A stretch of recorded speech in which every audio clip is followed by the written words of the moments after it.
kasi ito yung wala pang remap na umabot tayo ng 15. So, yung torque niya is 9.5 sabihin na natin. Tapos yung AFR nasa 13. Okay, yan yung factory AFR pa lang, wala pang remap yan. Kung gagawin natin, magdadagdag tayo ng konting fuel. And tignan natin kung may dadagdag pa siya sa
okay, so final natin 15, naging 16. So makunat yung dyno natin dito.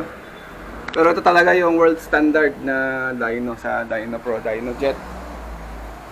Kasi ito yung made in USA, walang daya. Tapos hindi natin namamanipula kasi meron tayong staff dito na nagsiset ng calibration niya mismo. Okay, so ayan. Importante dyan yung target natin. So kahit walang remap, maganda pa rin AFR niya, nasa bandang 13. Tapos pag yung ni-remap namin, nag-target kami ng 12.5 AFR. So konti lang yung gains niya kasi naka-airflow, high flow air filter na tsaka full system na siyang dumating. So pag dumating to na naka-all stock, baka yung reading natin nasa 13 or 14 lang yan. Okay?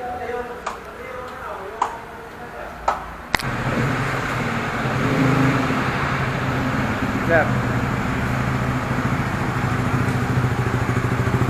Ingat sir, ride safe. Ganun lang.